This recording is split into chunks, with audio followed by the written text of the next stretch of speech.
diba? Kakambian 20 na. Okay. May narito si German. Okay. Guys, ako masking tape, please.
You're going to remain on a psychiatric hold until you try.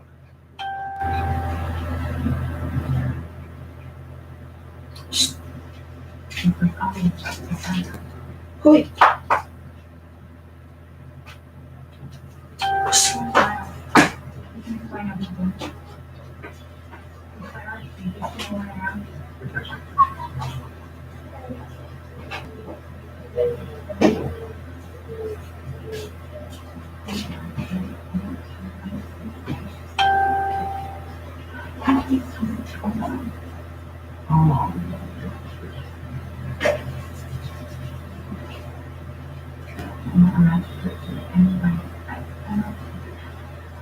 Only 6 miles if you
came by, complained about the smell. You don't worry about it.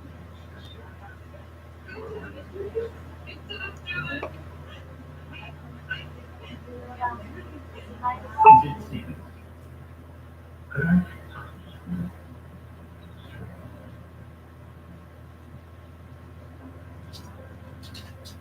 I don't believe it.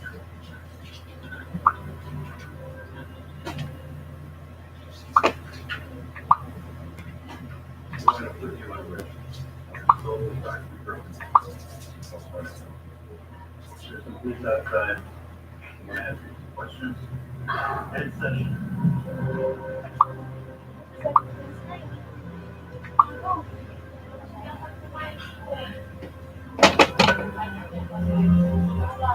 Nay gamay, Jen.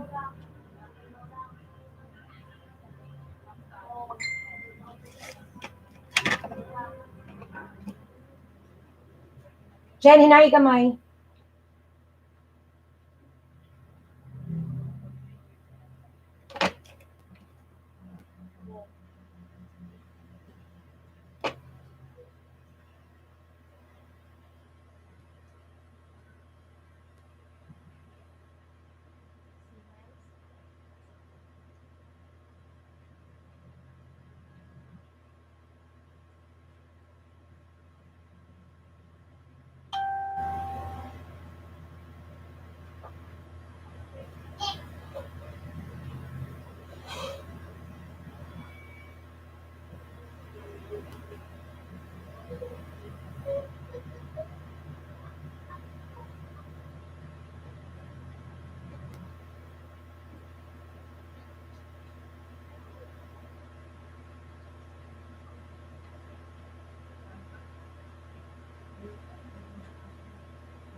Hello.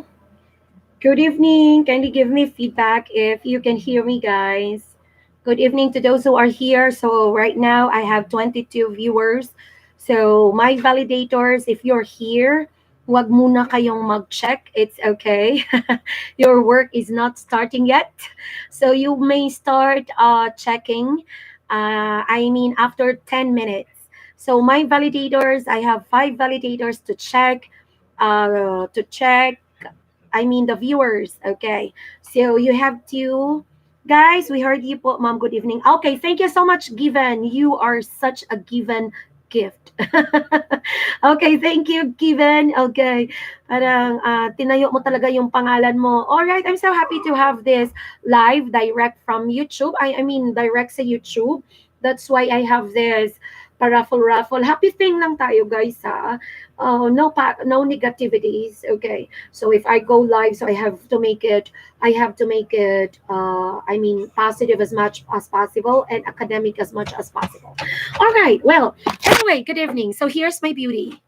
I am projecting, I'm flaunting my forehead. Okay? So, alam ko, kinikarry ko ang beauty ng forehead ko. All right, guys, I'm just checking my live here because I want to make it sure that it's really going and it's really live. Okay, I mean, of course, I will set myself as a viewer also. Well, anyway, thank you. Enhancement virtual lesson for my college students. All right. Well, anyway, we're without further ado. You look gorgeous. Oh, thank you. Okay, 10 points. Charot. Okay. Thank you. All right. Charot lang. Okay. Well, anyway, so happy lang tayo, guys. Again, as I always told you, as I always I mean, yung line ko, no negativities. We are in the situation of we are in the negative situation, and again, please be reminded that you know what, our situation depends on how are we going to deal with our thoughts. So when we say, of course, are we going to deal with our thoughts? If you are going to think negative in your negative situation, it will never give you a positive outcome. Okay? All right. Well, anyway, it will be like this, guys. So thank you so much for being here. You have to pray na meron tayong 150 viewers or 150 students or to 200 viewers or more so that yung grand prize natin will be 500 pesos. Pero parang nasa-sure ko na mas gugustuhin yung manalo ng code. But I'm not going to reveal the code because of course, it will not talk about money. I have so much surprises, okay?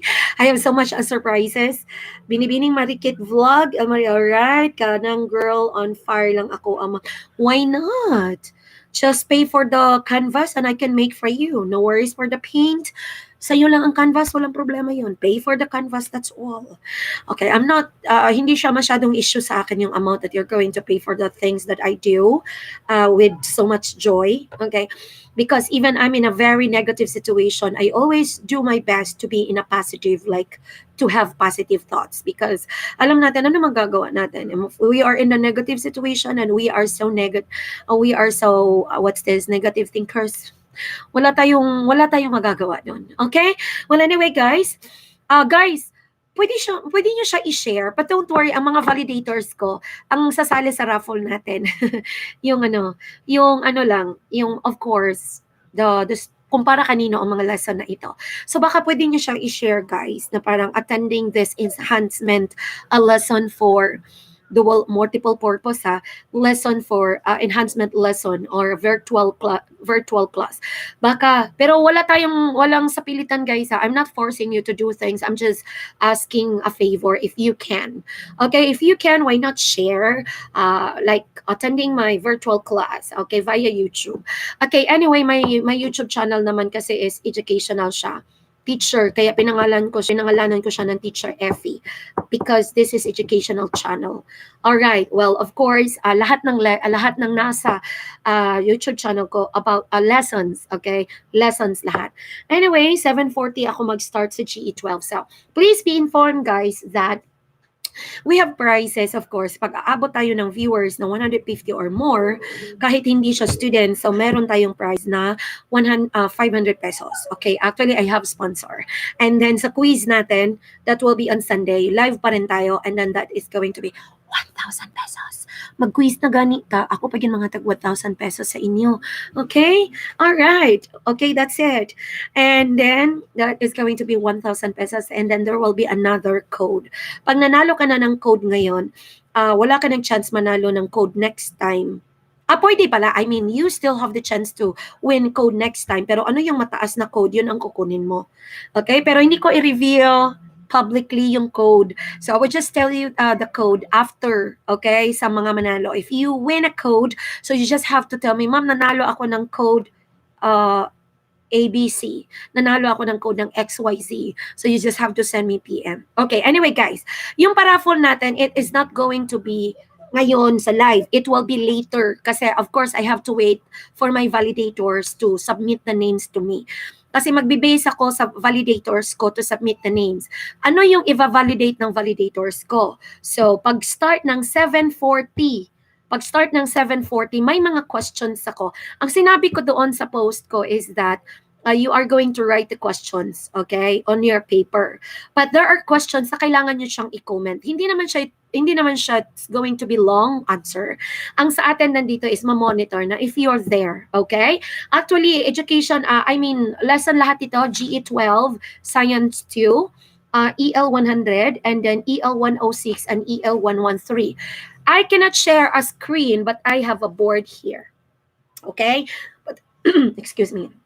But of course, I am going to explain sa abot ng aking makakaya na maintindihan lahat ng mga students ko.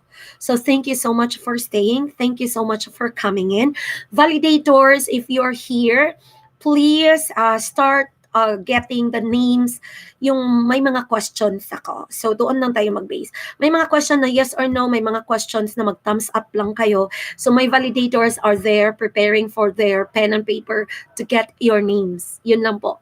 Okay, to get your names lang. So it will start at 7:40 kasi yun dapat yung actual.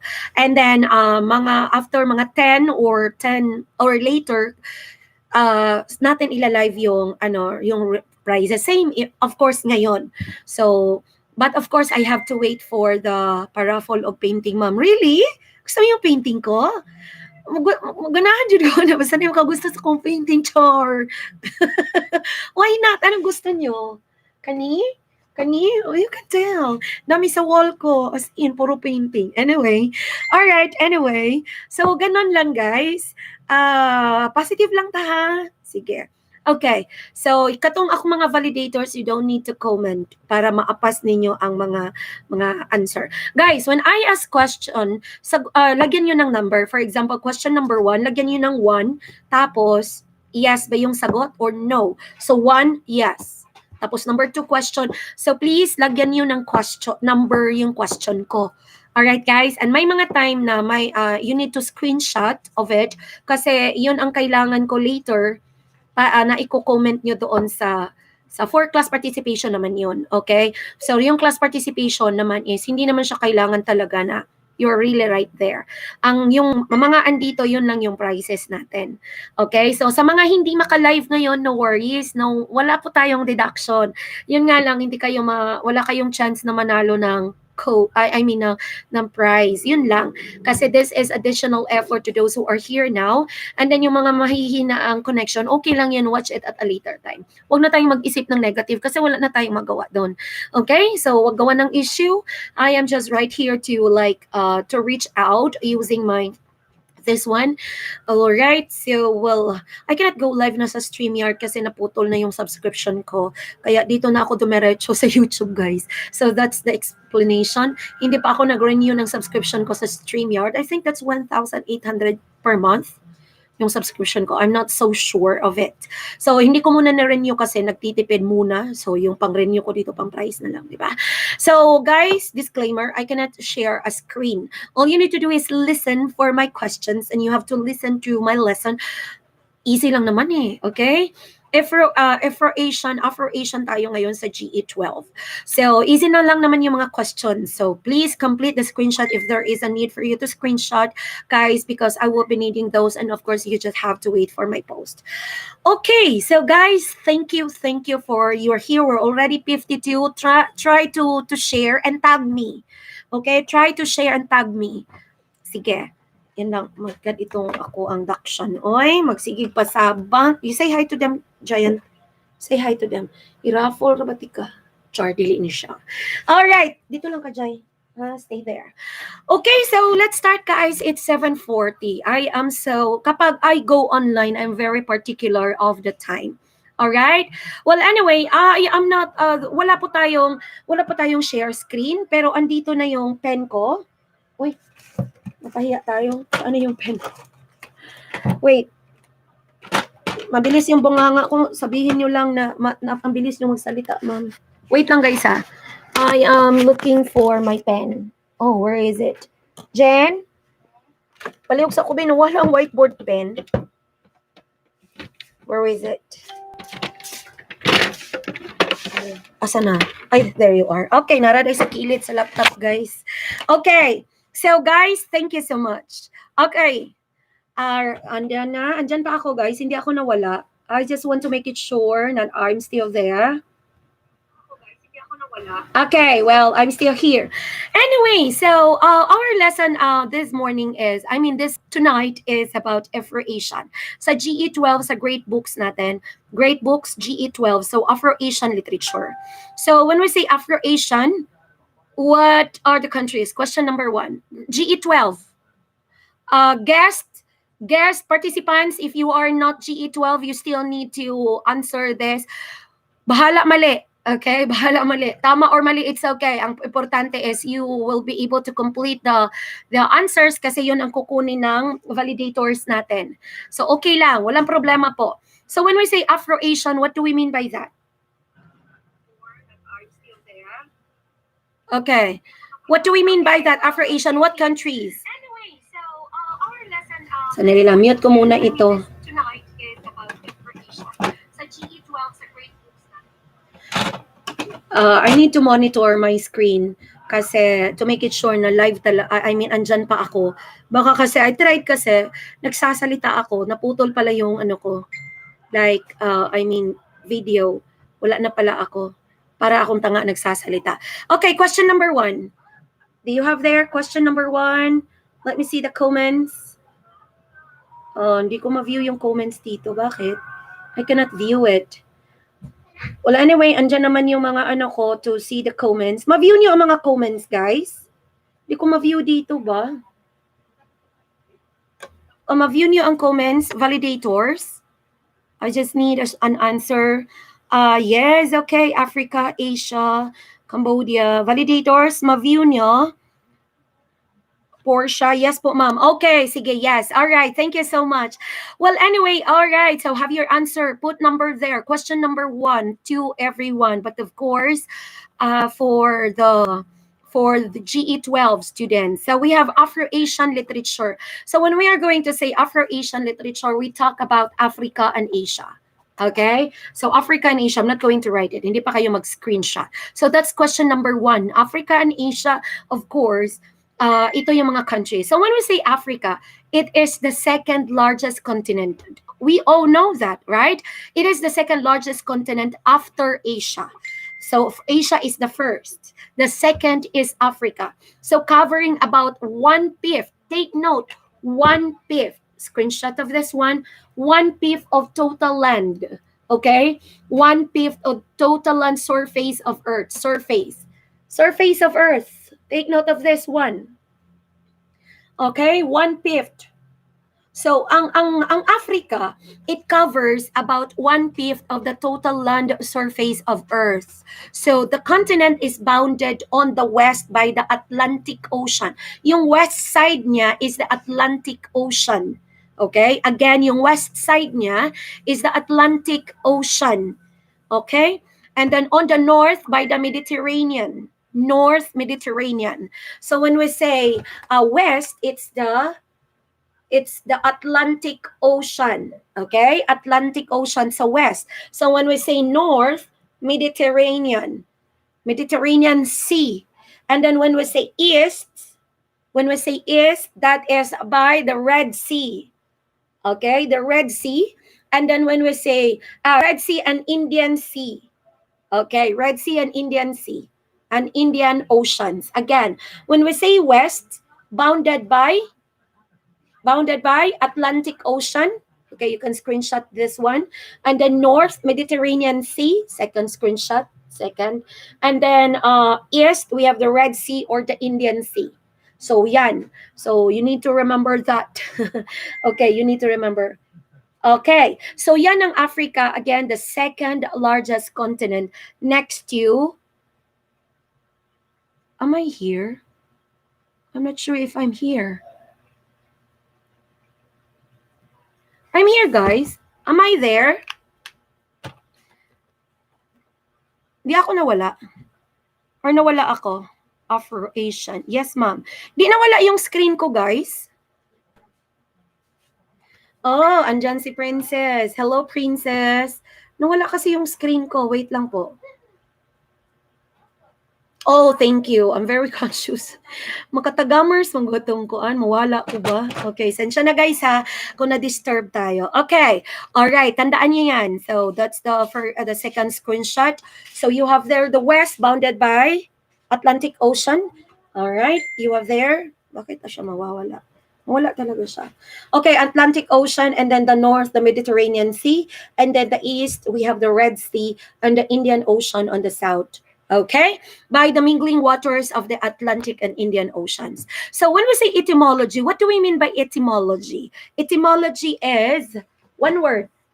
What comes to your mind? Question number 2. What comes to your mind when we say etymology? Guys, I'm not after of the correct answer. I am after of what's this? Your participation, your class participation. Number 2, etymology. What do we mean by etymology?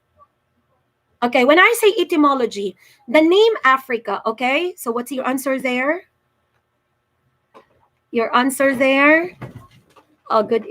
Derivation of word. Okay, thank you. Okay, origin. Yes, history. All right. Thank you so much for that. Question number 2. Guys, don't forget to write number 2 when you answer. If you don't have number 2 there in the first, pwede nyo siya ulitin. Okay? Please, you can do that. So, okay, that's number 2 po. Don't forget to write number. Okay. So, when we say etymology, when we say Africa, guys, the name Africa came into Western use or origin, came into Western use through the Romans, okay? And then who used the name Africa? Terra, land of the Afri, a plural or Afar singular. So for the northern part of the continent as the province of Africa with its capital Carthage, corresponding to the modern day Tunisia. Okay? So etymology, saan nanggaling yung word na Africa? Okay? Ulitin ko. Came into Western use through the Romans. Through the Romans. All right. So land of the Afri. All right. And then now Asia. So let's have Asia now. Asia is bounded by the Arctic Ocean. So when we say Asia, it is screenshot number 3. When we say Asia, 3, bounded by Arctic Ocean. All right. Okay. So Arctic Ocean to the north. So Asia is bounded by, screenshot number 3, Asia is bounded by the Arctic Ocean to the north. So the Pacific Ocean to the east. Okay. Pacific Ocean to the east. This is north. Pacific Ocean to the east. And then Indian Ocean to the south. The Red Sea as well in the inland seas of the Atlantic Ocean. All right. So the Mediterranean and the Black to the southwest and Europe to the west. All right. So ang etymology ng Asia is, the word Asia is originated from the ancient Greek word awa. Okay? So awiya, awiya. I'm going to write it for screenshot number 4. Awiya. We have here number 4. So this is awiya. So the word Asia is originated from, screenshot number 4 is S4. Asia is originated from ancient Greek word awiya, first attributed to Herodotus in reference to Anatolia or to the Persian Empire in contrast to Greece and Egypt. It originally was a name of the east bank of the Aegean Sea, an area known to the Hittites as Asowa. Okay, so I'm just giving you the introduction of Africa, or etymology, and a little introduction of Africa and Asia. So we will proceed to, of course, the literature. So now, when we say question number 3, what is Afro-Asian literature? What is Afro-Asian literature? Very simple. Just have one sentence answer of it. Question number 3. What is Afro-Asian literature? Okay. Well, sorry. So Afro-Asian literature. Afro-Asian literature first It is a term for writing written by people from mixed African, Arab ethnicity, and African Asian ethnicity. Let me write it. Okay, for more clarification. Okay, so when we say Afro-Asian literature, when we say Afro-Asian literature, it is a mix. Okay, take note. Mixed, wag mo nang mag-SS. Pakita ko lang sa inyo, don't worry. Kompletuhin ko lang muna.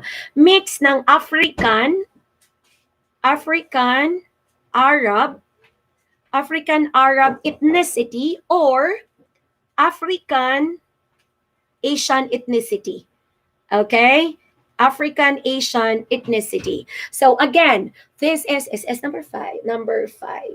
All right, SS number 5.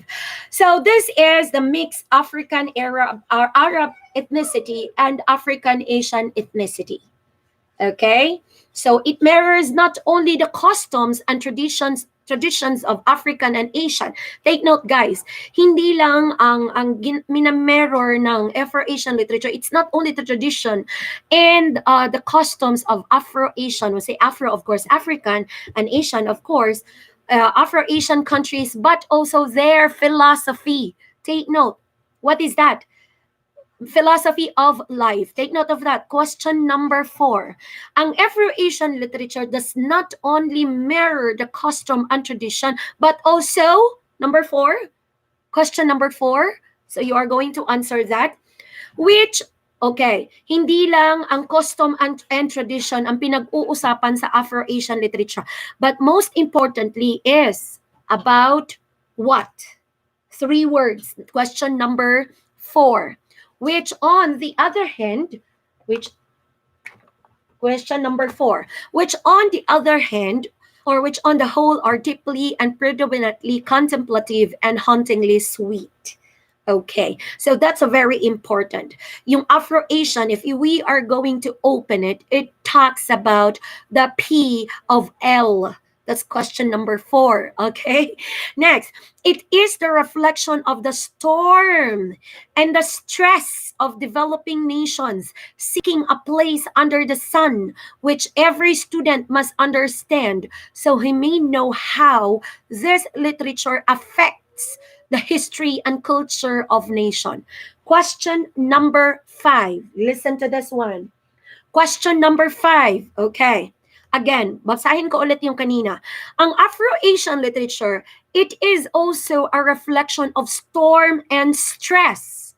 Take note of the storm and stress. Wala pa akong question. Storm and stress of developing nations seeking a place under the sun, which every student must understand, so he may know how this literature affects the history and culture of a nation. Now, question number 5 is, what do we mean by storm and stress of developing nations? Kasi when we say Afro-Asian literature, it is also a reflection. Okay, so it is a reflection of the storm and the stress of developing nations seeking a place under the sun, which every student must understand so he may know how this literature affects the history and culture of nation. We all know that literature, of course, literature comes from the word lettera, which means letters, and then you put it into writing. So if we are going to read about Afro-Asian literature, we may be able to understand the storm and stress of the developing nations of the Afro-Asian countries. So question number 5, I'm looking at my codigo here. How many questions already? Question number 5 is that, what do we mean by storm and stress here? Okay, so that's it.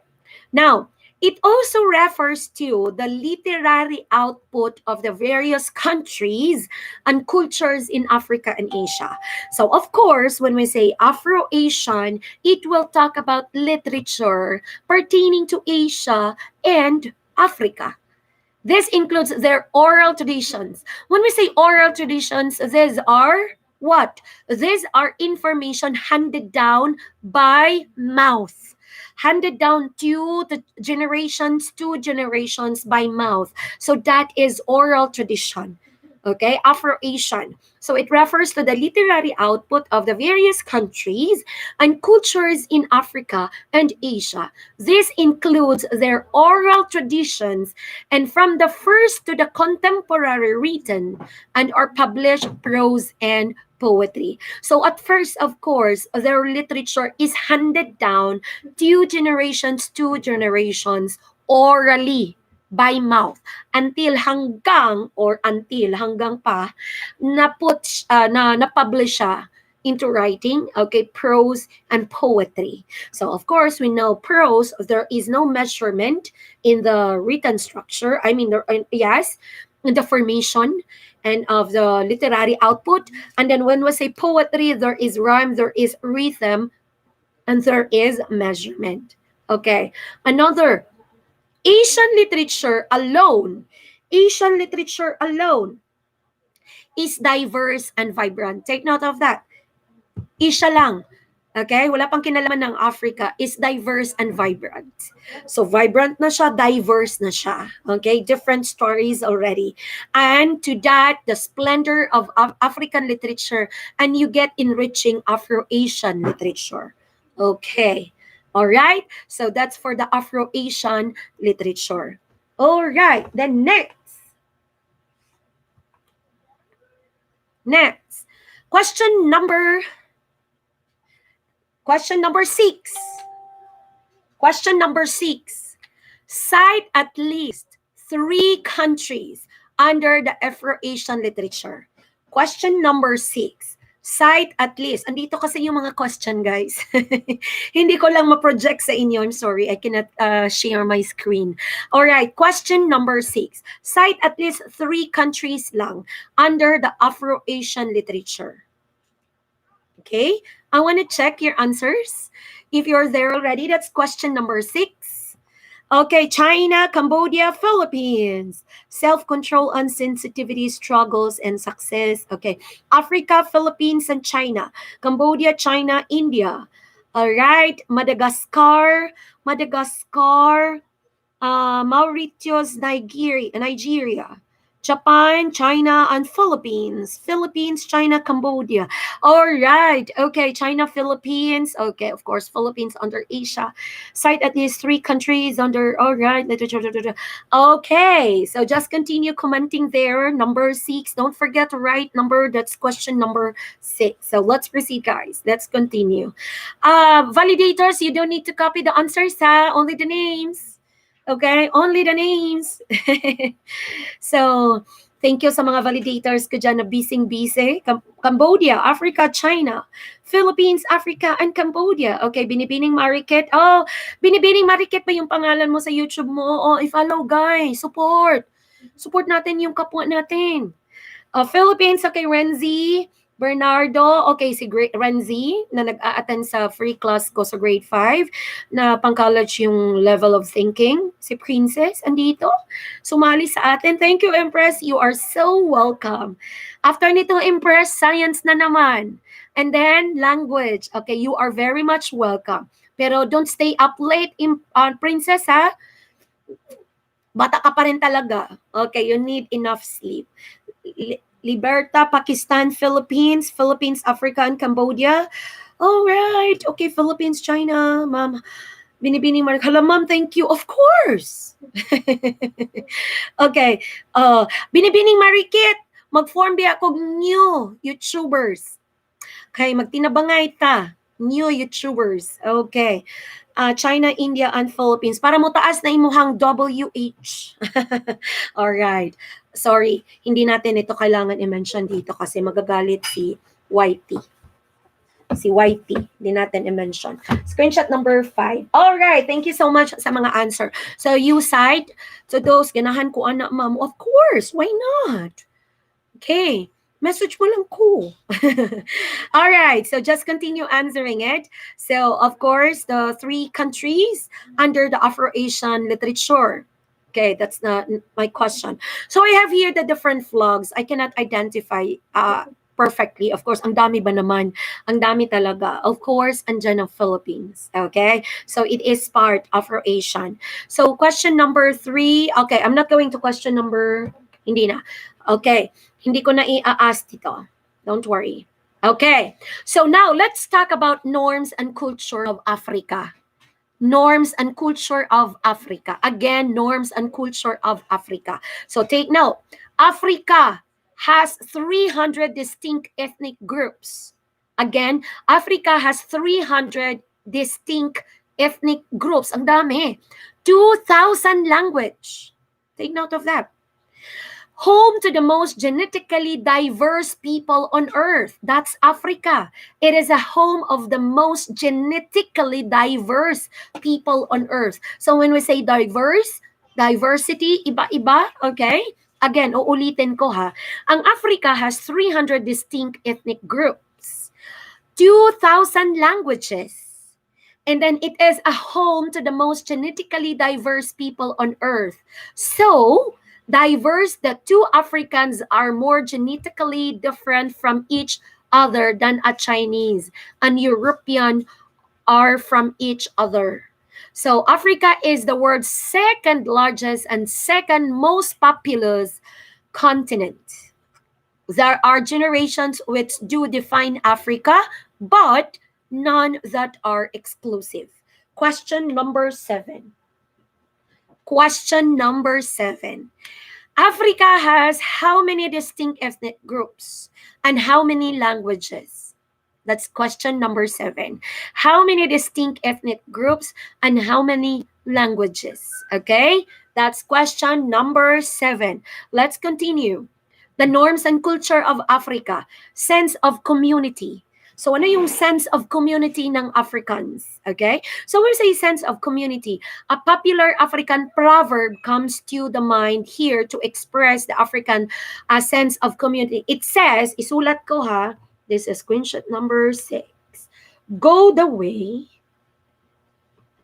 Alright, sulat ko while you're answering your questions of question number 7. Go the way that, important ito, many people go. All right.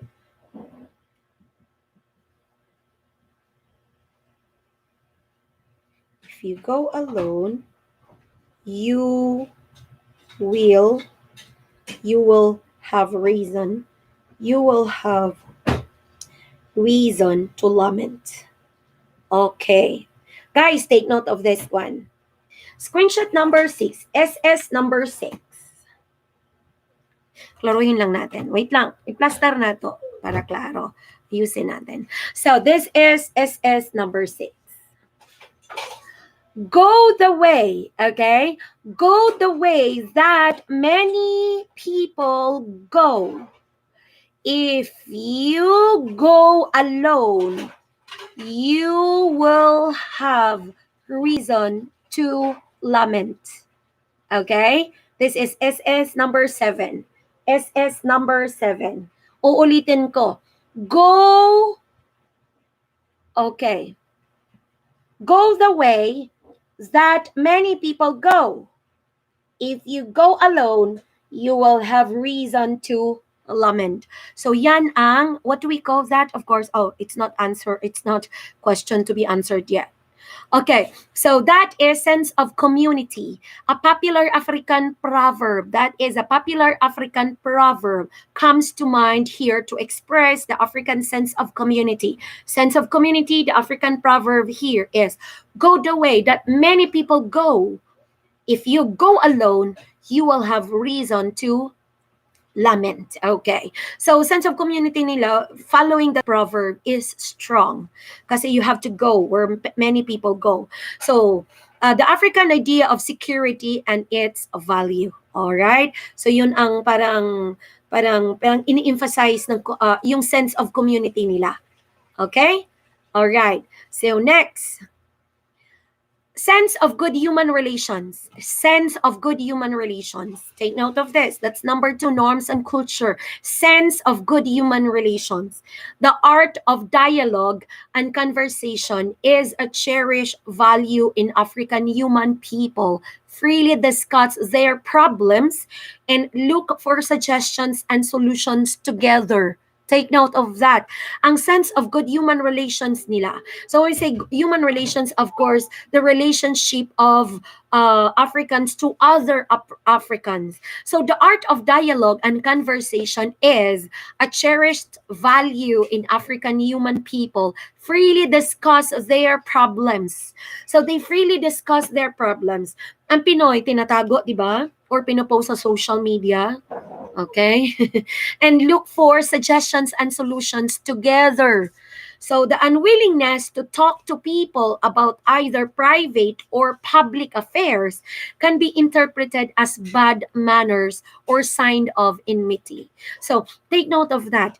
If you are unwilling to share to people publicly or privately about your problems, that is considered bad manner sa Africa. Sa Pinoy, moingon man nga, suluha, problema ni mo na. Suluhin mo yan, problema mo yan, di ba? Yes, don't be alone if you belong to the group. Okay, Randy is tumata. Okay. Yes, ang Pinoy kay silabot na ako problema ni mo na ano na yung expression no. Pero sa African, yung sense nila, yung norms at culture nila, yung sense of good relations, okay? Sense of good human relations. Take note, that's number 2. Sense of good human relations. The art of dialogue and conversation is cherished. Value of African human. Okay? So please be willing to share. Para sa kanila, please be willing to share to everyone. Because if you are unwilling to share, that is bad manner. Excuse me. May kutubig palihog dyan. Thank you. Medyo bugnaw lang. Thank you. Sorry for that. Okay. Next, number 3. Sense of hospitality. Ano yung norms and culture ng sense, and third, sense. Okay, it's not a question yet, don't worry. It's not question number 8 yet. So, sense of hospitality.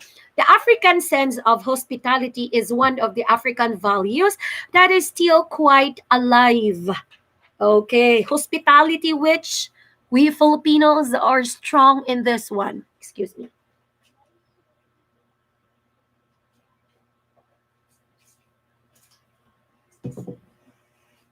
Okay. So you have there, the Africans easily incorporate strangers and give them lands to settle, hoping that would go one day, and the land would revert to the owner.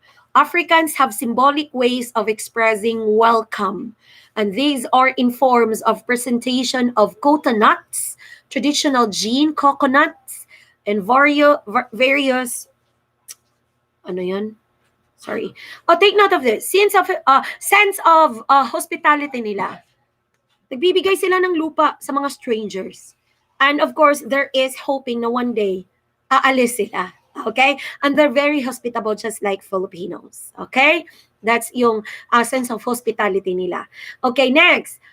Isa pa, Asian values are very much interrelated to this sense of hospitality sa Africa. They all support the view of the individual as being a part of much larger group or family, and place great importance on the well-being of group, even at the expense of the individual. Take note of that. Diba, tayo masyado, yung makabayan, ano tawag yung nagtutulungan gani to carry things like to help the neighbor to transfer the bayanihan. Ako mama gaapil-apil. Question number 8 to. Dili to siya question number 8 pa ha. Bayanihan, di ba? This is sense of hospitality. Okay, the bayanihan, we're helping others, we're helping the members of the community. So, ang Asia daw is very related to this norm and culture of Africa. Okay, next. Family and education. This is, I think, pang ilan na ito? Sense of hospitality, number 1. Sorry. Sa sense of hospitality, ang under it is, sorry guys, sorry. Nawala yung ano ko. Yung kodig ko. So, okay, sense of hospitality. Number one, family and education. Family and education. Sinali dito ang Africa, ang Asia ha. So when we talk about sense of hospitality, kasali dito ang Asia. So family and education, a number of Asian students have gone conspicuously well in terms of test scores, gifted student programs, admissions to prestigious schools, academic awards, and in classical music. Though obviously not all Asians fit this pattern, this trend can be attributed primarily to the basic notion of the family. Diba? You are aiming for high grades. You are aiming for this one because this is for the family. Okay? Great importance is placed on child rearing. Not only the kids, not only the learners to their family, but of course, the parents have to send their schools, okay? I mean, the students to schools. So great importance is placed on child rearing, and education is a fundamental aspect of this. We have this in Africa and we have this in Asia, of course, and drive them harder. So we keep on like motivating or encouraging the students, okay? I mean, the family members, sometimes even at the expense of their personal time and ambitions of the parents themselves. Okay, not only the parents but also the teachers. Of course, I must include myself by of course all the teachers. All right. So yung sense of education is very important to all of us, family and education. All right. Next, reserve conformity and harmony. So when we say reserve conformity and harmony, pom pom. Sorry, sorry guys. Mas mamaak man na nasa kunti ilan. Reserve conformity and harmony. Since the well-being of the larger group is most important in Asian culture, great importance is placed on maintaining harmony. Yes, peace and harmony. Sana lang ang peace and harmony, not only sa family, not only the surroundings, but of course, it's very important to start from within us. Take note of that, okay? So that's very important. So it will start from within us. All right. So since the well-being of the larger group is most important in Asian culture, great importance is placed on maintaining harmony. So the greatest virtue that can achieve is not greatness of oneself, which is viewed as being selfish and self-centered, but of fulfilling his or her role in the whole of the family or community. All right, reserve for conformity and harmony. Dapat wala yung like self being selfish and self-centered. So as much as possible, you have to be fulfilled with your role in the whole of the family and in your group or community. So the achievement of an individual may be seen as really the result of the effort of one's family or group. Okay. Next, benevolence of obligation. I'm sorry, benevolence and obligation. What do we mean by benevolence and obligation? That's not question number 8 yet. Don't worry. So Asian societies tend to be very hierarchical in contrast to African culture. Sa Asia ni siya, benevolence and obligation. Sa Asia, okay, wala sa dili sa Africa. Asian societies tend to be very hierarchical in contrast to African culture, where in some cases it is not unusual to consider teacher and student or even parent and child as equals. So Asian hierarchical relationships involved a lot of what might be viewed as dependence or domination. So, but a good deal of responsibility and benevolence is expected in return. So while children might be obligated to follow their parents' wishes very closely at the expense of their own independence, the parents are also expected to raise, of course, support and educate them far in excess of what might be expected by African standards. Okay. Loss of face, shame, and honor. Okay, norms. Loss of face, shame, and honor. Losing face is one of the better known Asian concepts, among others. What do we mean by this? What do you mean, question number 8? What do you mean by this? Loss of face, shame, and honor. What do we mean by that? Question number 8. Sa Africa ito atin ito Ano ulit? Question number 8. What do we mean by loss of face, shame, and honor? You can integrate it with one word or 2 or 3 words. Hindi ko kailangan ng paragraph. Only a word or 2 words or 3 words or 1 sentence. Okay, what do we mean by loss of face, shame, and honor? You can comment kahit isang ano lang. Respect the decision of parents. All right?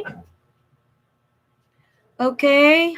Don't forget to write number, guys, when you answer question number 8. And then your answer. Dignity, okay. Okay, respect and decision of parents, number 8. Oh, that's question number 8. Okay, so let's proceed, guys. So when we say loss of face, shame, and honor, losing face in one of the better known Asian concepts among other society. So unlike individualistic cultures, shame and honor go far beyond the individual and reflect directly upon one's family, nation, or other group, and so is taken very seriously. Maintaining good faith is a kind of measurement of how well one has maintained faith to traditional values and one's social standing among others. It serves as strong control mechanism which reinforces all other Asian values. So of course, shame and honor affected ang family. For example, pakaulo, nakakahiya ka sa pamilya natin. Okay, di ba? Yung mga ginagawa somebody ng member of a family, tapos yung family here comes at sasabihin, nakakahiya ka sa pamilyang ito. Itatakwil kita. Sa mga movie na ganon. Alright. Okay, that's loss of face, shame, and honor. So that's very important to to Filipinos, okay? To Asians, not only Filipinos, but also Asians. All right? Okay, so, sandali lang. All right. Okay, wala na, guys. So, that's it. And then here, SS number 9.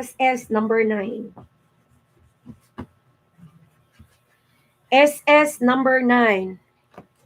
This is read in advance. Read in advance. This one, SS number 9. Sa GE SS number 9. Ang katulang answer ang dapat makompleto niyo to win 500 pesos.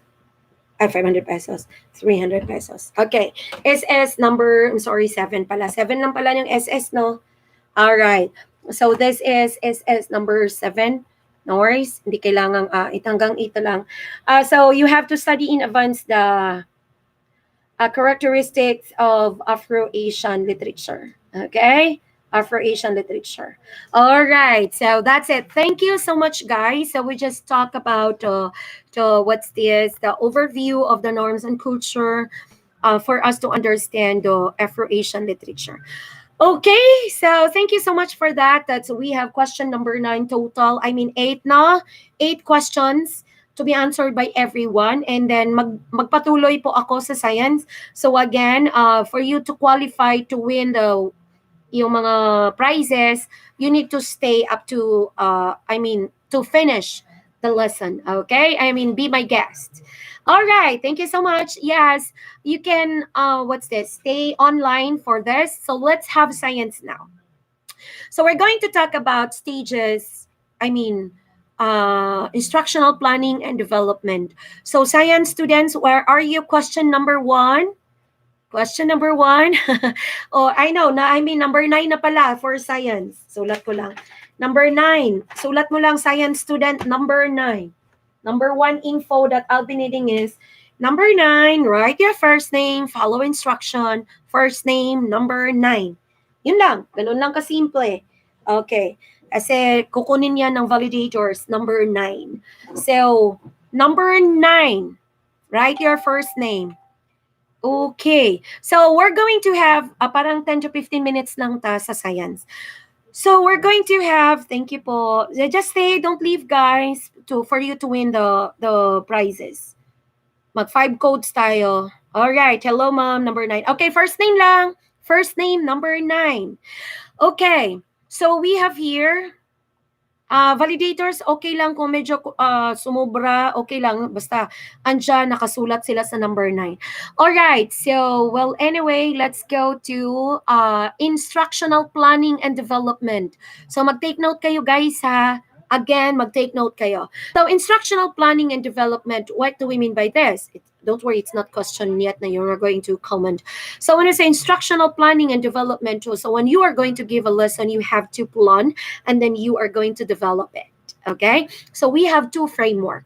We have traditional framework and then we have the standard outcome and competency framework. So in traditional framework of planning instruction first, so we have here number 1, you are going to select, hindi ko na masulat. So ang traditional framework is number 1 is select a topic from the curriculum. Yan ang traditional framework. I-compare natin ngayon sa standard outcome. Sige, diretsuin muna natin yung traditional framework. Yung ginagawa ng mga teachers sa traditional framework of planning instruction. Again, our topic is instructional planning and development. So it includes there making the syllabus, planning for your lesson, or making the lesson plan. So ang traditional framework, ang ginagawa is select a topic from the curriculum. Okay? Without thinking of anything. That's number 1. So, design instructional activities. Okay? Design instructional activities. That's number 2. After pumili ni teacher ng topic from the curriculum, i-design niya yung instructional activities. Ano yung mga instructional activities ko para sa mga bata? Then, number 3, design and give an assessment. Okay. So, ano yung assessment? Okay, design and give assessment. And then give grade or feedback. And then move on to new topic. Okay, 1, 2, 3, 4, 5. Yun ang traditional framework in instructional planning and development. Again, first, select a topic from the curriculum. After that, design instructional activities. Then after that, design and give an assessment. And then next, number 4, give grade or feedback. And then number 5, move on to new topic. Okay, yan ang traditional framework of planning instruction. Ngayon, let us hear the standard outcome and competency-based.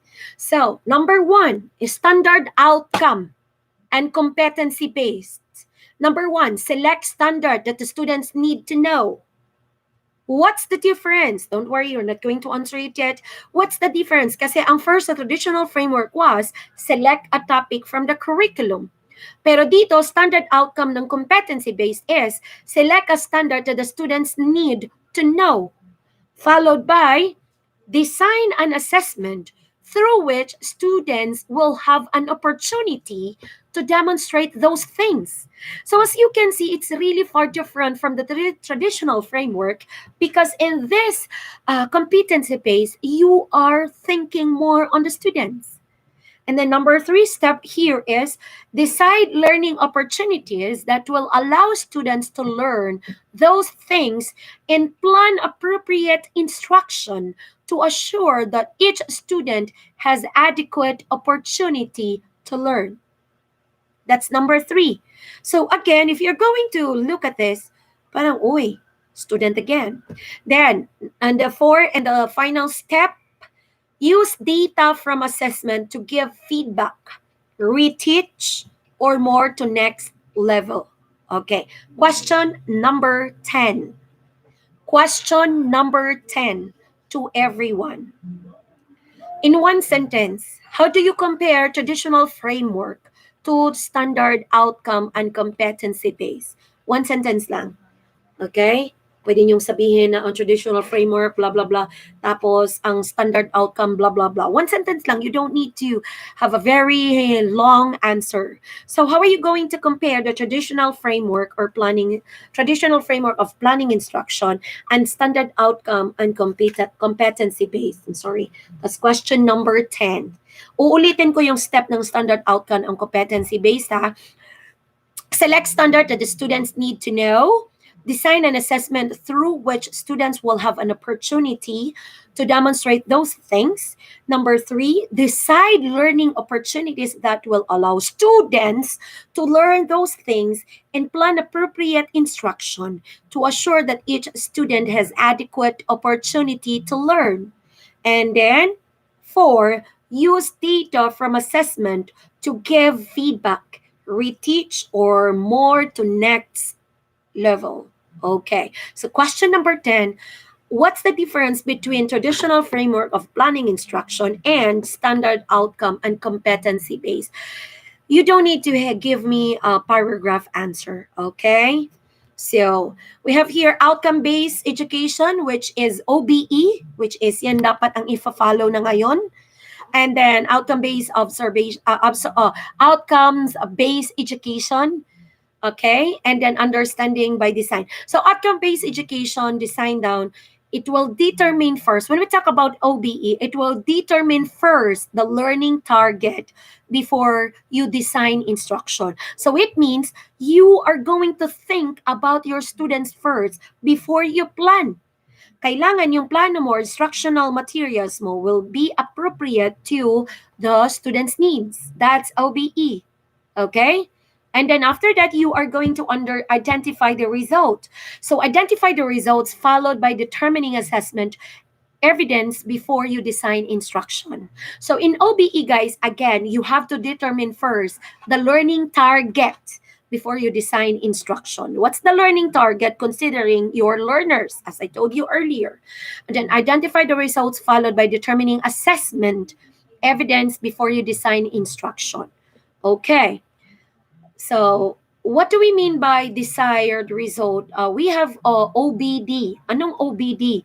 OBD is understanding by design. So, understanding by design. Understanding your instruction by design. So, we have identified result. So, first is desired result. What do we mean by this? This stage define what students should be able to know and do at the end of the program, course or unit or study generally expressed in terms of overall goals. So yun ang makikita natin sa syllabus in general. Ano yung dapat ma-achieve ng students? Okay, desired result. For example, Science 2. So kayong students sa Science 2, at the end of the semester, ano yung dapat result na dinadesire from you? Okay? Then, kailangan, we have to consider the content standards. What should students should know and able to do? That's content standards. When we say content standards, what should students should know and able to do? And then understanding goals, big ideas or concepts that you want them to know away with, not facts that they need to know. That's understanding goal. Big ideas or concept that you want them to come away with. So not facts that they need to know. And then essential questions, the leading questions you can ask. So you have to consider essential questions. Of course, when we say essential questions, these are important questions that will lead the students, leading questions you can ask. So it will lead the students to know things. Those are essential questions. And objectives or outcomes, measurable and observable outcomes.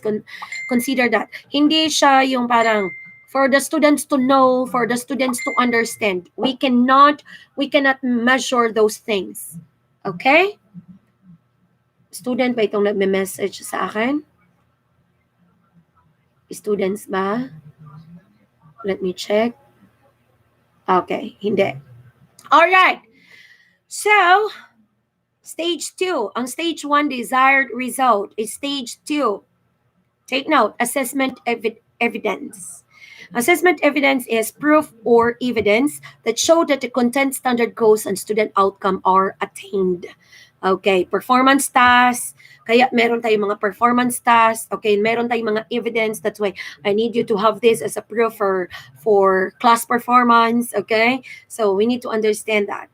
Design of at least the application level of higher on Bloom's taxonomy. All right, and then stage 3, learning plan. So this plan should be aligned clearly with the desired results. And then components, and learning plan, of course, lesson plan. So components na dapat nating i-consider. These are materials and all resources. And then materials and all resources, timeline, introductory activities, and then developmental activities and closing activities. Okay. Meron kayo niyan. Alam niyo yan sa, kasi alam ko ang Science 2 students are very good in writing lesson plan. I really appreciate you guys. Andito sila. Alright, andito sila. Okay, andito pa rin yung mga guest natin. Okay. Parang ang EL113 hindi kakayanin sa oras. Don't worry, hindi na lang tayo, hindi natin pilitin pag hindi siya pasok sa 9, sa 9 p.m. All right, and then, let's proceed. Components of lesson, alam niyo na ito. Ito. Okay. All right. So when you are going to develop lesson, when we have direct and indirect development of a lesson or instruction. So when we say direct, that's deductive. So when we say deductive, general to specific. When we say indirect, that's inductive, specific to general. Okay, so again, deductive, general to specific, giving the rules and then example. And then in inductive, specific to general, giving example and then the rules. All right. Okay. The next, when we say inductive, specific to general, Malcolm's knows. Active, 4A's. Ano ang 4A's? Take note of this one. Hindi ko na ma-screenshot. Wala na ako mapa-screenshot, guys. 4A's. Activity, analysis, abstraction, and application. Yung specific to general, if you are going to use inductive, okay, inductive way, 4A's by Malcolm's knows.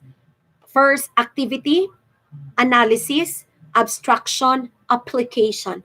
Remember this 4, okay? Remember this 4. Under inductive, okay? So under inductive, lesson development of instruction, okay? Next, when we say, okay, sandali lang. All right. And then we are going to consider this, the last, deductive. Deductive, guys.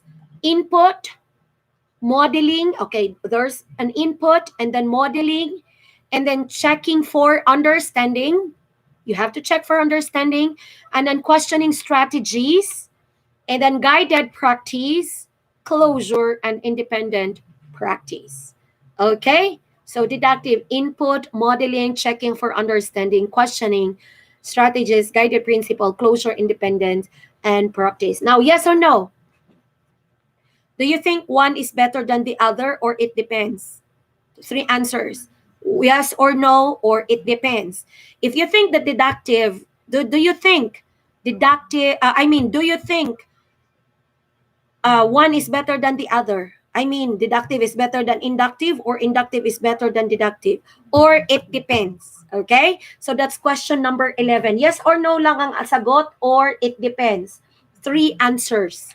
Okay? So do you think one is better than the other? When we say one is better than the other, we are referring to the deductive and inductive. Or it depends. When I say it depends on the given situation, it depends on the students, or it depends on the planning or the topic or the lesson or the learning at outcome. Okay? Or yung target learning outcome mo. Okay? So that's question number 11. To all. Oh yes, to all. All right? So that ends our science. We are going to proceed to, that ends our science, guys. It depends. Thank you. Now, proceed tayo. Malapit na tayo. Short lang din ang 100. Okay. EL 100. Matapos pala natin hanggang EL 113. Hanggang 9 ang projection ko eh. Yan ang sabi ko kanina, projection. Okay, EL 100 and EL 106. Let's have EL 100. We will talk about syntax, guys. Okay, question number 12. Question number 12, first name. All of you. 12. All na andyan. First name lang. It means we're proceeding to another lesson, another topic. So, EL 100, of course, is Introduction to Linguistics. So, first name to all. It's number 12. First name. Okay, first name lang. To all ha. Hindi ibig sabihin na EL 100 students only. To all because you need to complete the questions as we go along. Okay, now, we talk about syntax, guys. This is just we say, parang review ng syntax. Alright? I think I can erase this thing here. I just hope so. Sorry for this one screenshot. Sige na lang. Hindi na tayo mag-screenshot. Sorry. Don't worry, guys. Okay na yung kanina kung may screenshot kayo kanina. So we're going to talk about syntax. S-Y-N-T-A-X. So the sentence patterns of language. So syntax, EL 100, linguistics na yung topic natin ngayon. Okay? So before we get confused about syntax, let's go back first when we talk about grammar. Let's go back first discussing or talking about grammar. So when we say grammar, mental representation of a speaker's linguistical competence. Now, do you have that? Okay? So this is mental representation of a speaker's linguistic competence. So what a speaker knows about the language, including its phonology, morphology, syntax, semantics, and lexicon. Question number 13, one word or two or three words or phrase. Question number 13. Again and again for everyone. Okay lang pag mali, no worries, as long as may answer ka. If you don't know the answer, try to guess. What comes to your mind? What is phonology? Hint, logy, study, right? So when we say phonology, kasi it says here, when we say grammar, what a speaker knows about the language, including its phonology, morphology, syntax, semantics, and lexicon. Okay, what's phonology? I'm not going to give you what's phonology. So kayo na bahala sa comment section number 12. Okay, that's phonology. All right. And then when we say morphology, it means linguistic, the study of words. Okay, how they are formed. That's morphology. When we say syntax, it talks about, okay, ito yung magiging topic natin ngayon. And then when we say semantics, what do we mean by semantics? The study of meaning.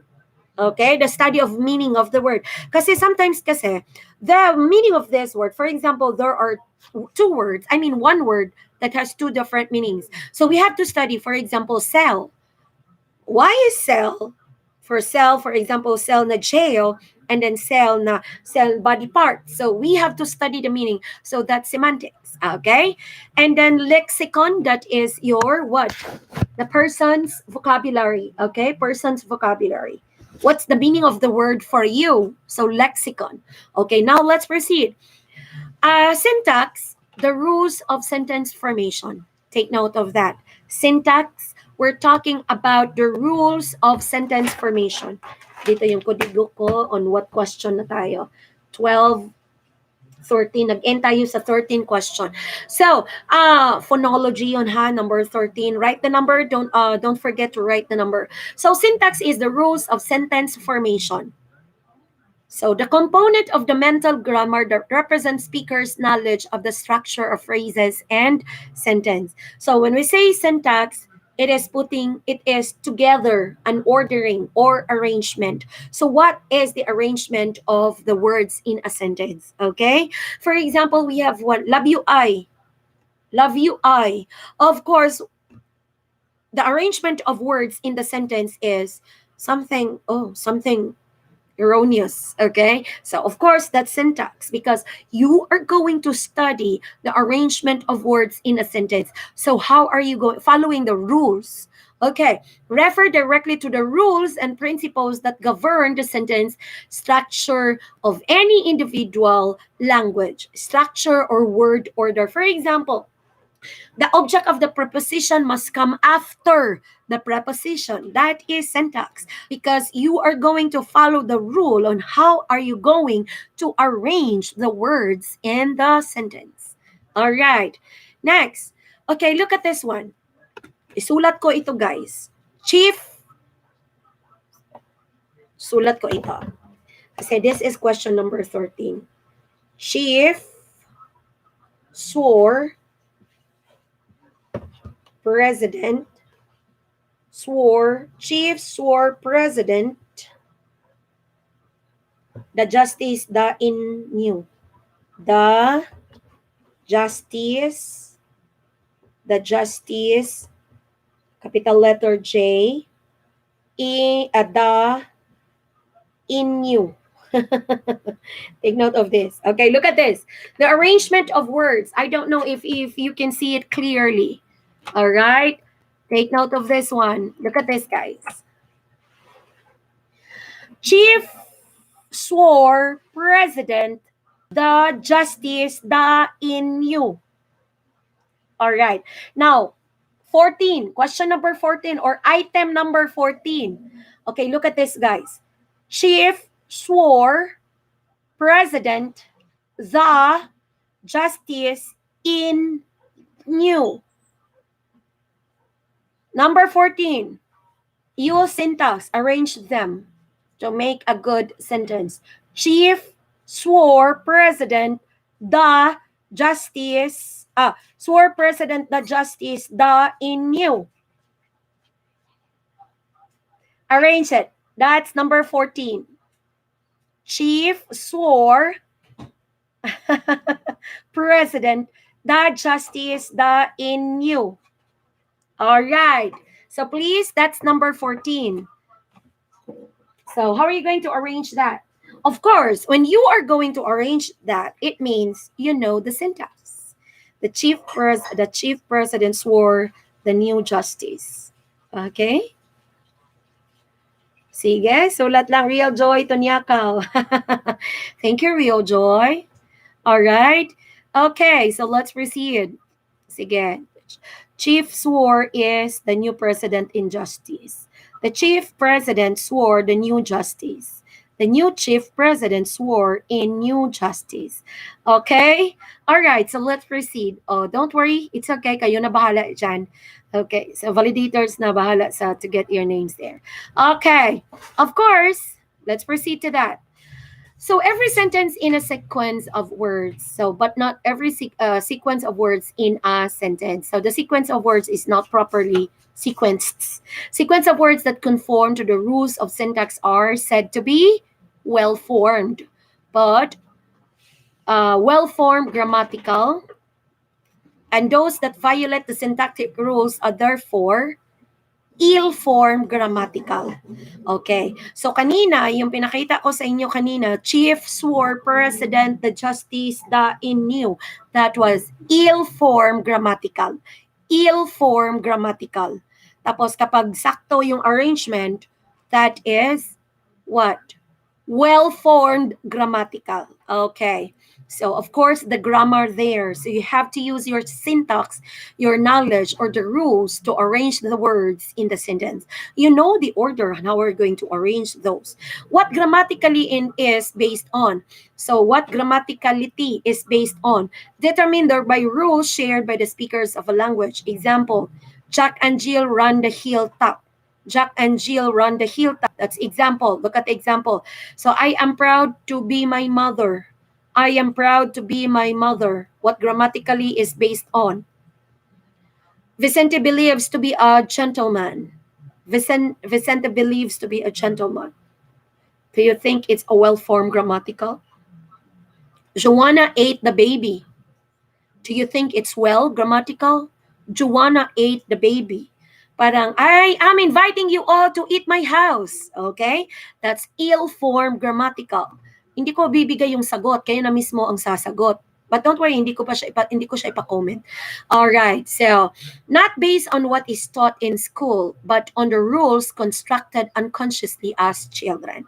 So, children acquire most of the syntactic rules of their language even before learning to read. All right. Wait lang po. Science is EL100 is up to 850. 844 na pala. All right. And almost crickets and pink socks dance at the prom. And then, okay, yun ang syntax. Okay, so ngayon, last slides. Syntactic rules account for grammaticality of the sentence. Take note of that. Word order, take note of that. Structural ambiguity. Kailangan, for example, oh, that is more better. Do you think it's correct? More better? Of course, it's not. Okay? So double comparison. Grammatical relations, whether different structures have different meanings. the creative aspect of language. All right. So, well, the tree diagram. Please collect 5 tree diagram. EL100. EL100. Please collect tree diagram. Tree lang under syntax. I mean five. Sorry, 5 tree diagram. All right. Okay, so that's all for EL100. Thank you so much. Okay, so let's proceed to EL106. EL106, are you there? Okay, item number 15, first name. Item number 15, first name, please. First name, please. Item number 15. Mamaya tayo mag-raffle, guys, after. Pero i-end muna natin ito. Doon ako mag-live na sa page na talaga natin. Okay. So, we have EL106. So, EL106, we have the, last time kasi we talked about traditional literature. This time, we will talk about fantasy, modern fantasy. Number 15 is first name. Number 15 is first name. Kukunin niya ng para valid pa rin yung entry niyo to be included sa raffle mamaya. Okay? First name 15. Malapit natin matapos, guys. Okay. So next, we have here EL106 or 106, Children and Adolescent Literature. Okay, Children and Adolescent Literature, Traditional Fantasy and Modern Fantasy. When we say categories, let's talk about fantasy. We are going to talk about categories of fantasy. We're talking about children's literature, but of course, not only children's literature, ang children ang babasa ng children's literature, but of course, adults too. Just like us now, we're adult, but then why do we still love to watch like Disney princess, like cartoons? I myself, kanina lang nanonood ako ng Tinkerbell. That's my favorite. Gusto ko siya, okay? Kasi anything na medyo ano ko tayo, yung parang maboost or yung positivity lang, okay? Yun ang parang it's nice to, parang break ko kanina. I was just watching a short film ni Tinkerbell. Okay, gusto-gusto ko siya. So meron din tayong traditional fantasy and modern fantasy. Okay? So ito yung kasi last time we talk about we talk about traditional literature. So this time traditional fantasy and modern fantasy. So let us compare. So when we say traditional fantasy, guys, the definition of traditional fantasy is the literature originated orally and has no author. Take note of that. Okay? Take note of that. Ang definition ng traditional fantasy is, that is, in literature is, originated orally and has no author. Yun, ang traditional fantasy. For example, I'm going to read the example. Jacob and Wilhelm Grimm collected, retold, and recorded in print the European variants of some of the best-known traditional tales in Western cultures, such as Cinderella, Sleeping Beauty, and Little Red Riding Hood. All right. So question number 16. Question number 16. Anong ma-add niyo sa Cinderella, Sleeping Beauty, and Little Red Riding Hood? Anong ma-add niyo dyan? One lang. That's question number 16. Okay? Proceed na ako, guys, ha? Just answer that item number 16. Anong ma-add niyo dyan? Cinderella, Sleeping Beauty, and Little Red Riding Hood. Okay, next. Proceed tayo. So, sorry. Okay, peculiarities of traditional fantasy, yung pagiging uniqueness ng traditional fantasy. And peculiarities of traditional fantasies. Traditional stories differ in various ways from modern writings and therefore are held to a different critical standard. Okay, iba talaga yung traditional fantasy compared, of course, ngayon sa modern fantasy. And then you know what? I love more the traditional fantasy. Even you, without knowing yet ano yung modern fantasy, but I know you know what I mean with modern fantasy, okay? Characters must be well developed in modern stories, but in traditional tales, character development is clean and spare. Okay, just like Cinderella. All right. Traditional tales then are stories of the human experience told in primary colors. All right. So when we say traditional fantasy, these are stories of the human experience told in primary colors. Okay. That's why we love this. We love this fantasy kasi it depicts human life talaga. Yung tipong makaka-relate ka. Though fantasy siya, but we can makaka-relate tayo. Di ba, guys? Okay. So, plots are peculiarities of traditional fantasy pa tayo. Guys, plots are also simple. Guys, 20 questions lang ang dapat ninyong i-complete to qualify for the raffle later. Invited pa rin kayo. I-post ko lang yung link mamaya sa live. Kung gising pa kayo. Kung di na kayo gising, okay, watch it at a later time. Don't worry. Okay, plots are also simple and direct in traditional fantasy. So they are often stories that show the underdog making good and success is often obtained against overwhelming odds. So such as accomplishing an impossible task. So storylines are accompanied by typical themes such as the rewards of mercy. Yan, common yan, di ba? Kindness and perseverance, justice, particularly the punishment of evil, and the power of love. Just like yung mahabang buhok, Rapunzel, alright. So, doon makikita mo yung kindness, makikita mo yung mercy, and then yung justice, and then punishment of evil, makikita mo talaga. So, another hallmark of traditional fantasy is repeated patterns of elements. Yan, take note of that. Repeated patterns of elements ang traditional fantasy. The magical number of 3 appears frequently in tales. Rumpelstiltskin, okay? Rumpelstiltskin's 3 evening of spinning straw into gold. Cinderella's 3 visits to the ball. Okay. Now, types of fantasies or traditional fantasies. Okay, hindi ko na ito sasabihin. Proceed na tayo sa fantasy. Okay, wait lang. Oh my God, sorry. Hindi ko ma-open. Wait lang, guys. It's not opening, guys. Okay, let's have the modern fantasy. Okay, now categories. Okay, modern fantasy. When we say modern fantasy, what do we mean by this? Okay, don't worry, it's not question number 17 yet. So modern fantasy, take note. Modern fantasy is distinguished from other genres by story elements that violate the natural physical laws or of our known world events akin of to magic, however, unlike traditional fantasy. Okay, so it's not different. It's not, the same, of course, kasi modern siya. Categories ng modern fantasy. A modern fantasy is often categorized by the type of fantastic story employed. Number 1, toys and objects embodied with life. Okay, imbued with life. Pinocchio. All right, example of toys and objects. So, toy siya and object siya or object siya na may life. Just like Beauty and the Beast, di ba may life yung mga things or objects, yung mga gamit sa bahay. Okay, so modern fantasy siya. Tiny Humans. So, the Tiny Humans, The Borrowers by Mary Norton. Okay. The number 3, peculiar characters and situations.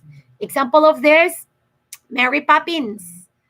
Are you familiar with Mary Poppins? Okay, I'm not going to discuss that anymore. Wala na tayong time. And then imaginary worlds. So when we say imaginary worlds, Alice and the Wonderland by Lewis Carroll. Okay.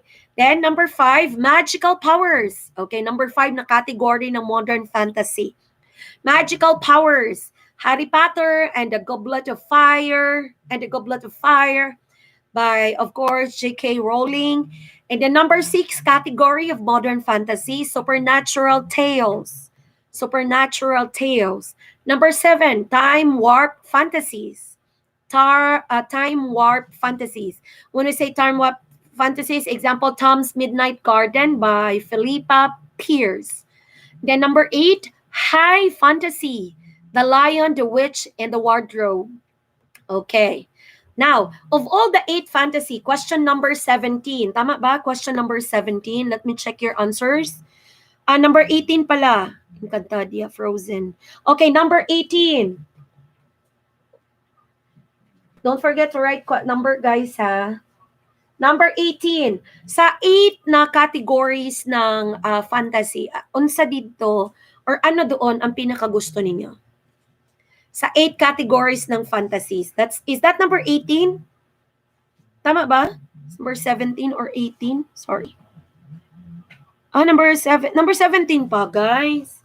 17 pa. Thank you. Yes, number 17. Sa lahat ng categories na na-mention ko, anong pinakagusto nyo doon? Just give me one. Okay?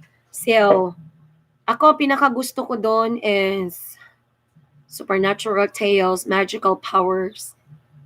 Yan. Hindi ako masyado sa imaginary worlds. Yung Alice in the Wonderland, hindi masyado. Okay. I am more on like, I'm not so much with toys and objects, tiny humans, no. Peculiar characters and situations, imaginary. Magical powers, supernatural tales, yun, and high fantasy. Yun ang sa akin. All right. So let's proceed. Okay. Last, ang 6 basic motif of fantasy. 6 basic motif of fantasy. 6 basic motifs of fantasy. Take note of this. Number 1, magic. So magic is fantasy literature's most basic element. So I've watched tinapos ko talaga, umabot ako one time hanggang 2 a.m. Yung Merlin, ang ganda. Netflix, Merlin. Number 1, magic is fantasy's literature's most basic element. Number 2, other worlds or secondary world. So yung world ni Thor. Okay, in much of fantasy, a special geography or universe established, a place wherein magic may freely operate. Kung nakita niya yung story ni Wonder Woman, at first, diba, other worlds siya. Okay, yung setting, introduction, giving us the other world, kinumpara hanggang sa si Wonder Woman pumunta sa world natin. Okay, I like that also. That's number 2, fantasy, other worlds or secondary worlds. And then number 3, Number 3, good versus evil. Good versus evil. So the basic theme gives rise to the conflict in a story. And then heroism. All right, heroism. The hero's quest will always follow an old age pattern that is the backbone of many of today's fantasy stories. Kung may mga GE12 pa dyan, guys, it's really, of course, also included or part of your lesson. Great books, okay? So, good. Kung sino pang mga GE dyan, wag nyo lagyan ng number. You can have your name there. Wag nyo nang lagyan ng number kasi sa number lang mag-base yung validators natin. Okay, you can have your names there kasi I wanna check. Kasi ika-copy-paste ko lahat ng comments mamaya. Alright, I wanna check kung sinong GE12 na andyan pa.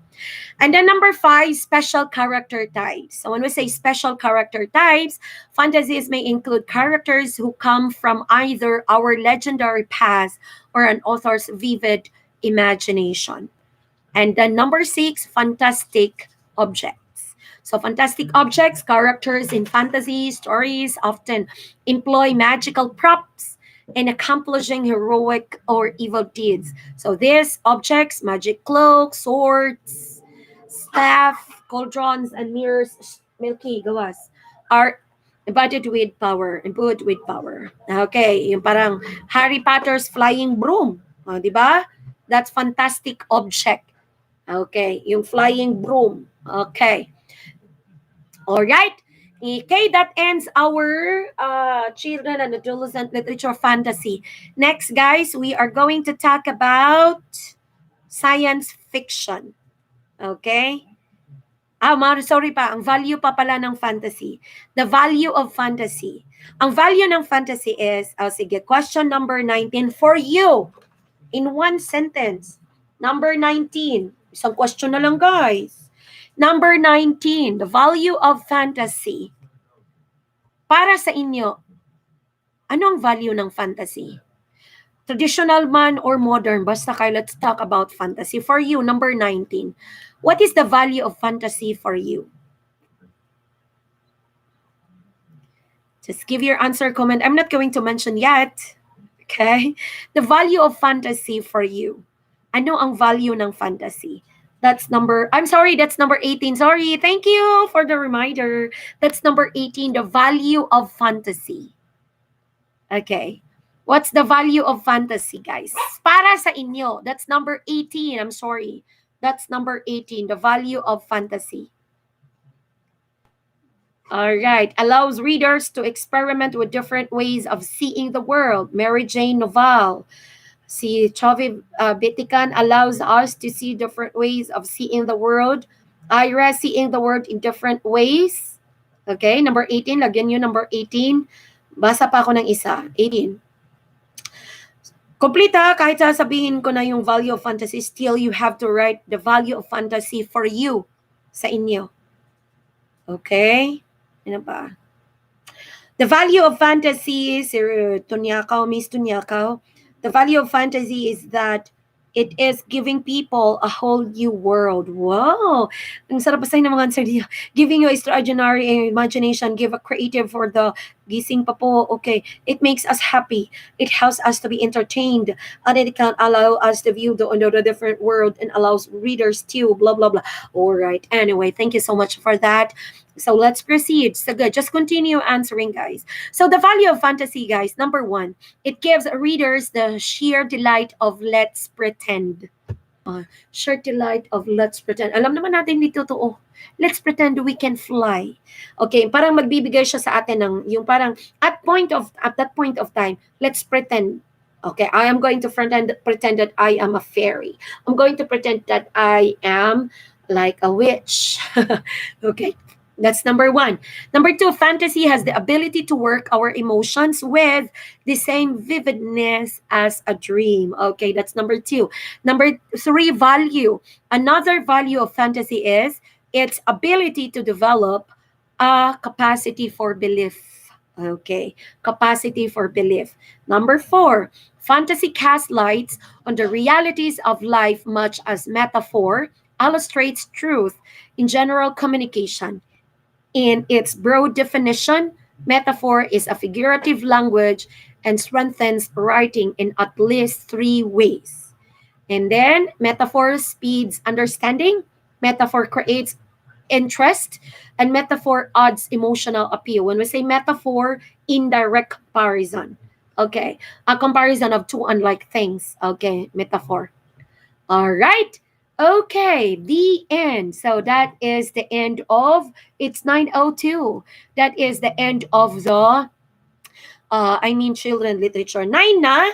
May I know kung andito ba yung EL113 natin? Kasi ang target natin 9 a.m. EL113, andito kayo? Andito ang EL113. Please comment if you're here.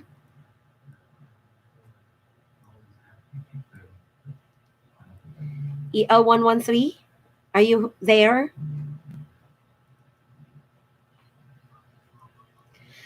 All right. Okay. Wala? Yes. Okay. Ann, Randy. All right. 18 pa ma'am. Yes. Okay. Donna and Ann Somoza. Actually, Donna and Ann, ang lesson na to, actually, I was about lesson na to, nakabutang diri is that EL113, ang nakabutang dire is mag-discuss ko sa inyo. I'm going to discuss the subject-verb agreement. I think I don't need to discuss the subject-verb agreement sa inyo. Ang gagaling nyo na. Andito discuss the common subject-verb agreement. Okay? Pero I'm just letting you know, EL113, present po ma'am, EL113. Okay, thank you. I just want to let you know na EL113, subject-verb agreement is a common topic ng high school. Ito yung pinafocus ng na topic sa high school.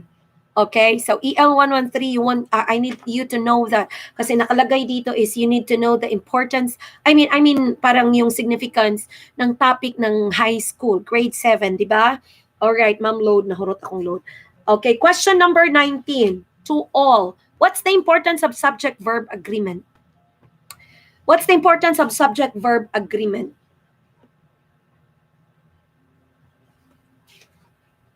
All right. And question number 20, para makomplete niyo yung 20. Question number 20. What is my complete name? Middle initial lang, guys. I don't need complete middle name. But if you can, it's okay. All right. Number 19 is what is subject-verb agreement? What's the importance of it? That's number 19. Okay. Subject-verb agreement. And then number 20 is my name. All right. My name. 20. Okay. All right. So, guys, you can stop watching if you what's this? If you want to stop, maliban lang sa EL113, we will continue. Okay? So, just complete 20 items there kasi lilista yan ng ano natin, validators. Okay. Number 19, importance ng subject-verb agreement and what is subject-verb agreement. And then number 20 is my name. Okay, number name. Okay. Okay, so EL113, I hope you're there. 4 lang sila, EL113. I'm not going to discuss, of course, the subject-verb agreement kasi number 1 basic rule is the verb must agree to the subject. That's very common. So when we say verb, when the subject is singular, your verb must also be singular. And then of course when the subject is plural, your verb must also be plural. Now guys, instead of discussing to you ang subject verb agreement or rules ng subject verb agreement, I maybe just give you some. Nakagulo ang mga daksyan ko kasi nakakita ng daka sa likod ng kitchen. Sorry guys, intermission number. Okay, all right guys, EL113 students, I'm not going to discuss what are the subject verb agreement or the rules, but guys, EL113 for class participation muna. How do you think, EL113 lang ito guys, hindi na siya necessary doon sa 120.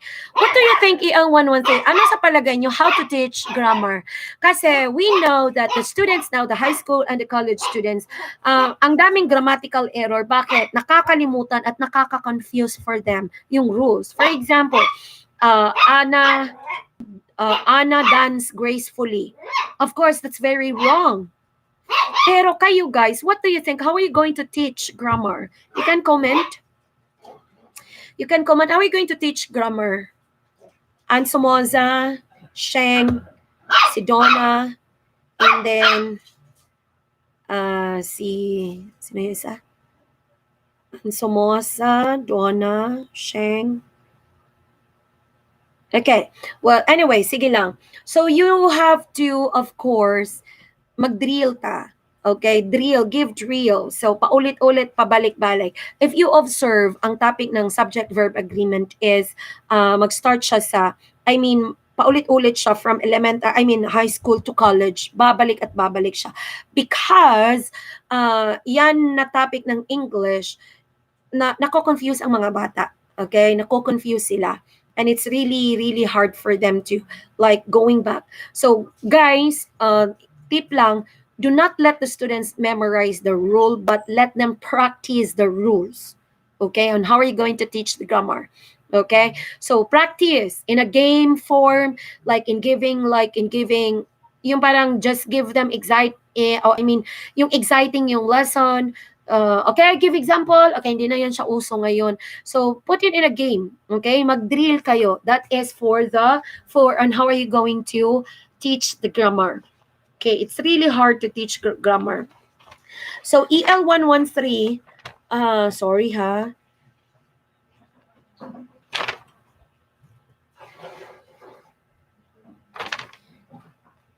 Kasi gusto ko, hindi ko i-include yung yung of course basic, pero isasali ko siya sa sa exam EL113, yung subject-verb agreement.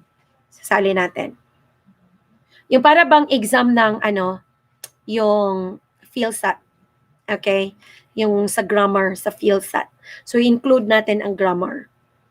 Okay, grammar topics, yes, passive. Okay. So, EL113, I will just give you the soft copy of the things na included sa exam.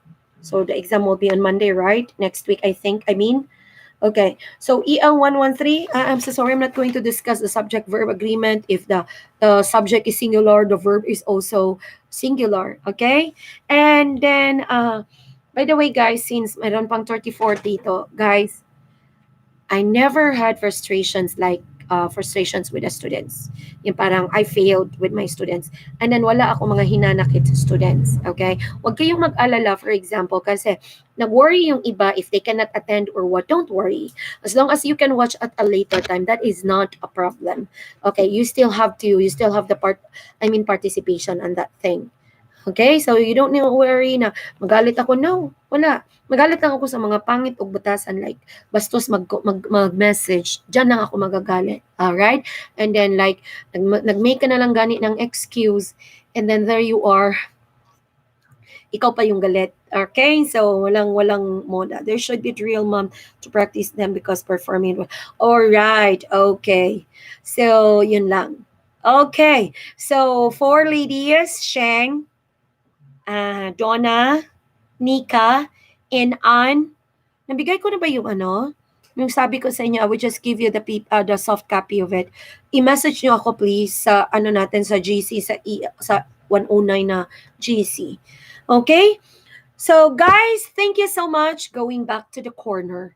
Thank you so much for staying with me. And then, sana mag-depend ako sa isasubmit ng validators. Hindi natin isasabay ngayon ng raffle. Andun tayo sa participation ninyo. Okay? So, it depends on the validator. Sana kakayanin ngayon, gabi. Kasi 9 plus na. Okay, thank you so much for staying with me. Mag-quiz. Meron pa tayong isang online that is going to be, that is quiz. Katulad nung last time na nag-quiz tayo. Okay, ganun guys, bago tayo mag-exam. Okay, so I need to have quiz, quiz entry. So, easy lang, enjoy lang. Okay, wag lang mag-isip ng negative. Okay, see you next time. Oh, Renzi, you're still there. Thank you so much, Renzi. Okay, you sleep na, drink lots of water, Renzi. Our grade 5 na college mag-isip. Okay. Thank you so much. And guys, bye for now. EL113, message nyo ako please. Anong utang ko sa inyo? Don't worry, wala akong bad feelings ni isa sa inyo. Ako nga matakot sa inyo kasi minsan parang mga mukha ninyo. Para bang EL113, galit kayong tumingin sa akin. Alright. Okay, guys, thank you so much. And thank you for staying with me. Bye-bye. Guys, wag tayong magalit ha pag hindi natin siya ma-raffle ngayon kasi I have to validate din sa validators tomorrow morning na. Okay? Okay? So, guys, thank you so much. Bye-bye. I have to wait for the hindi pa bitaw. Madlock bitaw ko sa inyo Donna, Ann, Sheng, and Nika. Ako may madlock sa inyo, tinuod lang. Tinuod lang dyan, madlo ko sa inyo. Kung saan na kayo nidagan sa inyong mga utok. Mayroon nga, unsa nis ma'am, wala man gigahatag sa amo og kanang bugat nga trabaho. Dapat mag-analyze nami og kanang literary work. Dapat gipahimo na mig libro sa usa ka libro. Basing nasuko na mo ba nga wala ko naghatag og mga ingon ana. Mars Reven, please subscribe. Ay, sorry, hindi pala pwede. Ay, pwede pala. Okay, please subscribe, guys. I support Mars Reven. He's my brother. Okay, i-click nyo, i-search yung Mars Reven, guys. He's my brother making his own music. Anong tawag gani, anak Mark? Parang making his own version of a popular music. Pampatulog, pam-vlog, free yung music niya. You can have that. Okay, pwede nyo siyang i-download, pwede nyo siyang gamitin sa music. Visit his, watch nyo mula, o pakinggan nyo yung mga music niya, yung mga, and then once you like it, of course, you just subscribe and hit the notification bell. Alright, so okay lang kayo, ma'am. Stress na. Lingaw-lingaw lang, good ta Donna. Uy, pero madlog ko sa inyo. As in, na-stress namin mga dagan ko yung activities ko na dyan mo. Yes, sa tinuod lang. Basi bag, nalain na mo nga, wak ko'y gihatag. You need my music, guys, para di mo ma-stress. O, tama. Paminawan ninyo ang music. Visit nyo lang. Okay, visit nyo lang. Try nyo visit ang music ni Mars Reven. Ano na Reven? Mabina ko Mars Heaven. Mars Reven na channel. Music lang na tanan. Okay. My brother that look, sino yung anak ni Bing Loy, ni Teresa Loy Saga? Napakamatay ba yun? Sorry. Ay, hindi. Tama ba? Okay. So, kamukha niya. All right, guys. Thank you so much.